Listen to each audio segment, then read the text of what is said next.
And welcome back to Community Focus here on Central Kentucky TV. I'm Kenny Fogle. We're glad you could join us here today. And as we mentioned, we're such community focused, and we primarily focus on the Nelson County area. So it's just appropriate we have in here with us today the superintendent of the Nelson County School District, Mr. Anthony Orr. Anthony, first of all, welcome to the show today. Thanks. Pleasure to be here. I know you've got a big task, because it's obviously this. I think it's the largest employer in Nelson County is the Nelson County school system. So, yes, sir. As a CEO, you've got a pretty major operation you're looking over. We've got about 630 employees and about 4,800 students, so we've got enough to keep us going for a while. Well, we'll talk a little bit about how the students break down in just a second or so, Sure. But right now the big question on everybody's mind is we've had a lot of snow this winter, and obviously I'm sure that's going to be a big issue with you, is making up those days. Was a lot of that built in before the snow season started, or how'd that work? It was built in, and if people want to take a look at our calendar, it's on our website at nelson.kyschools.us. The calendar already has a number of makeup days that go into the first week of June. We set that up last year based on all of the snow that we had. So we've got those days designated. It kind of depends at this point how many of them we'll need to use and how many of them we will use. It's been our habit, our practice, I should say, to use all of the makeup days available to us before we really go into answering questions about whether or not we're going to make up every day. I want to make sure people know how much we value the time that we have with our kids, and we want to make sure we've got them in seats just as much, just as long. Now, kids, just to go back just a little elementary here. Now, I think the kids have to be in school 180 days a year. How many days a year in it? There are a couple of different ways to look at it. The state requires that we have students in school 171 days a year.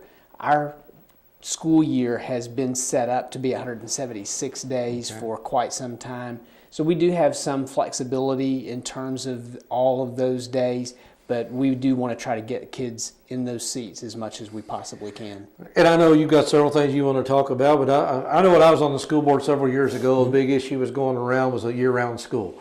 Something that maybe you take the winter off. Instead of taking summer vacation, you take a winter vacation. Is that stuff still in the works, or is that died down now? You know, really, in the Nelson County schools, we kind of backed away from that calendar. Certainly, when I came to the district, things financially were very different than what they had been when those alternative calendars were put into place. At the time when those were put into place, you know, we had 2-week spring breaks and 2-week fall breaks, and we were doing special programs for kids during that time. We had a sufficient amount of money coming from the state to support those those programs. So when that money fell away in 2008, the activity stopped, but the calendar remained the same. Yeah. And when I came and realized that we really weren't doing anything in those 2-week breaks, I felt like it was important for us to represent on paper what was really happening, and also, if we're not going to be educating kids during those long breaks, let's go ahead and bring them back to school. So our summers have actually gotten a little bit longer, weather notwithstanding, since that time, but we do still have the week-long fall break and the week-long spring break. Okay. Well, I know we just went through the ACT testing. That's the national testing. Nationwide, when I say national, I guess that doesn't imply nationwide, but nationwide testing of the ACT. Now, I know when I was going to school, of course, they had the SAT and all this stuff. Right. We didn't really take it as seriously, but the ACT is a pretty serious issue now. I mean, those numbers really make a difference. They really do, and it's important to schools. That's part of our accountability with the state. We have to report those to the public and to the state, but really most important is the role that test plays in the future of our students.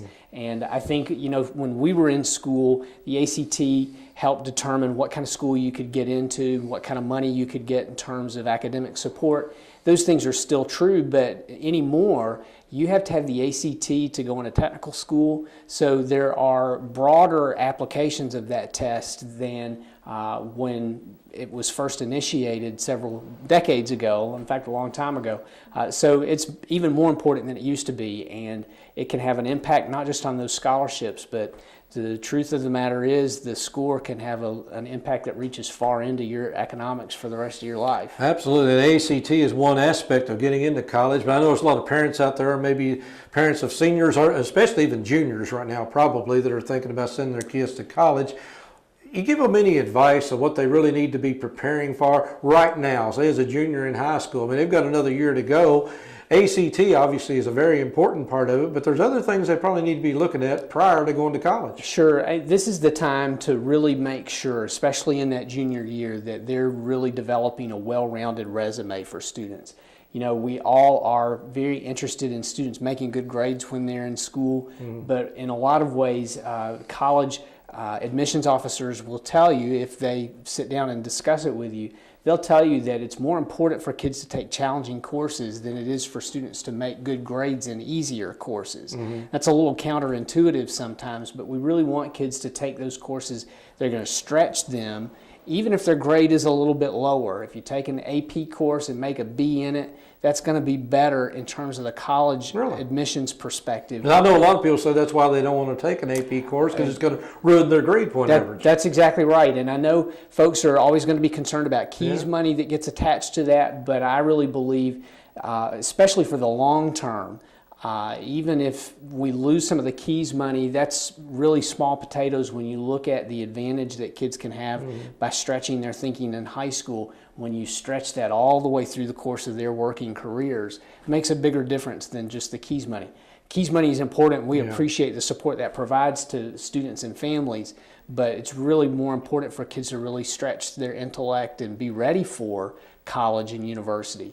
A lot of times if kids just take those easy classes, they can get the keys money, but when they show up, if the grades don't keep up with the challenge of the work, the keys money won't have made any difference. Believe me, Algebra 1 in college kicked my butt for that very reason. Yep, I understand. Because I skated through basically in high school with a course that I probably should have took a tougher course. But now I switch to the other end of the spectrum here. I had a meeting earlier today with a lady from the Family Resource Centers, and the value of early childhood education. We talk a lot about what goes on in high school, but a lot of times I think we forget that a lot of the children kindergarten through third grade or even younger is the ones we maybe lose focus on sometimes. The research is getting more and more convincing that students, children, even 12 months and 18 months and older, the things that we do with kids at that very young age have a very long-lasting impact. So that's why the Nelson County School Board is very focused on our Early Learning Center and expanding that program. In fact, later this month, we expect to be selecting an architect and construction manager to get that process underway so that we can bring more kids into the Early Learning Center. We're excited about that. But even just the things that we do with our children at home, and I'm sure you may have heard about that early in your conversation. The Born Learning Academy is what we were talking about. Yes. You know, that's a great program, and I've heard parents who are graduates of that talk about how they learn that even just simple interactions with their children about taking clothes out of the dryer and separating them by color, separating them by type, helping them fold, and talking about that, the things that does to open up kids' minds and get them ready for school and get them ready for life. It seems so simple, but it really has a very long-lasting impact. And preschool, I know that's a big thing, and you got an application, I think, coming up for that right away, don't you? That's right. March 27th is when our preschool and kindergarten registrations will be occurring. They'll be occurring at those school sites, so Nelson County parents who are ready for their kids to go to preschool, typically 3- and 4-year-olds is what we're looking at there. Now, when's it mandatory that they actually have to be in school, kindergarten, such as they? Mandatory is if they turn 6 in that kindergarten year. That's what we're looking to, actually 5 in that kindergarten year. So for instance, it's easy for me to go to this example. My daughter turned 5 in September, and so she started kindergarten in that year when she would turn 6. Yeah. So that's an easy way to look at it. And we're eager to get those kiddos in there learning with us. Absolutely. I know you got some other workshops coming up as well very soon. That's right, we do. Again, kind of moving back to the high school level, one of the things that we want to prepare all kids for is college and career readiness. And certainly the ACT, which we were talking about a few minutes ago, is a part of that college readiness piece and career readiness.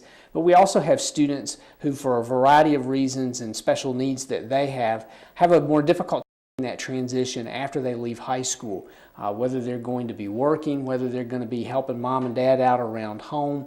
We want to help them get transitioned and ready for what comes next. So several workshops that we have throughout the month of March are really designed to help parents and those students prepare for some of the work that they have ahead of them, from very pragmatic things about making sure guardianship agreements are in place, making sure estate planning happens so that kids are taken care of and parents are taken care of as well. And then making sure, I got to look at my notes, I left it too far away. Helping children gain independence. Some of our children will really struggle to be able to take care of themselves on a minute-by-minute basis sometimes, and so we teach parents and children how to use technology to make that process better. And then we'll also have some workshop time with CommuniCare, which is a great partner in the community for families who need help with a broader array of social services. Absolutely. Well, one of the things, obviously, is parents. Kids don't always take home the information they should take home. So what I'm saying is about this: if a parent wants their child to go to college, or they want their child, is there an avenue for parents to come to talk to a guidance counselor or go to a workshop or something like that to learn what the kids probably should be coming home telling them? Absolutely.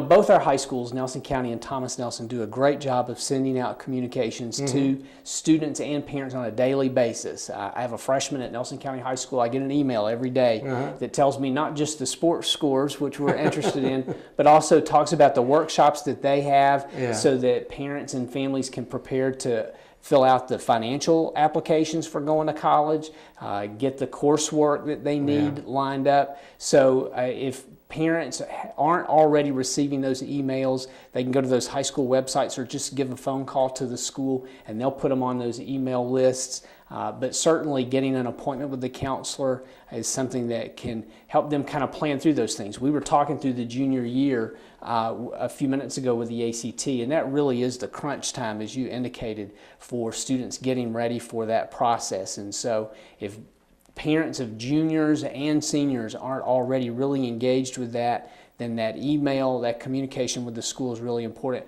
And our folks are really glad to take calls and get them connected with the people that can help them stay in touch with the information they need. Well, Anthony, you've been in the education business for quite a while, been in other districts. I mean, what is the biggest, I guess you're unique to talk to you about this as a superintendent, because most of us are not superintendents.